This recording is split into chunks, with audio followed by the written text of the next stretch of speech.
గెలరు. ప్రపంచంలో గొప్ప గొప్ప వాళ్ళందరు ర్యాంకర్స్ కాదు సార్. ఫోన్ కనిపెట్టిన గ్రాంబెల్, బల్బ్ కనిపెట్టిన ఎడిసన్, కంప్యూటర్ కనిపెట్టిన చార్ల్స్, కరెంట్ కనిపెట్టిన Einstein, Nobel prize winner Rabindranath Tagore, Amar Sen, Hargobind Khorana, మన మదర్ టెరిసా, గాంధీ, సుభాష్ చంద్రబోస్ వీళ్ళెవరు ర్యాంకర్స్ కాదు సార్.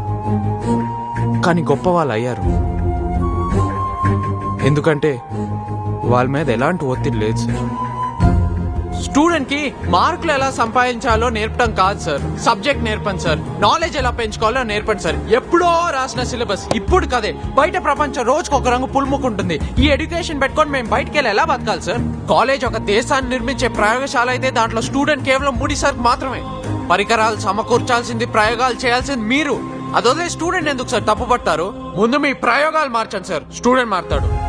చిన్న పిల్లలకి పాఠాల మీద ఇంట్రెస్ట్ ఎలా కలిగించాలో చాలా మంది చాలా బుక్స్ రాశారు. కానీ ఒక కాలేజ్ కుర్రోడు ఆలోచనలు అనలైజ్ చేసి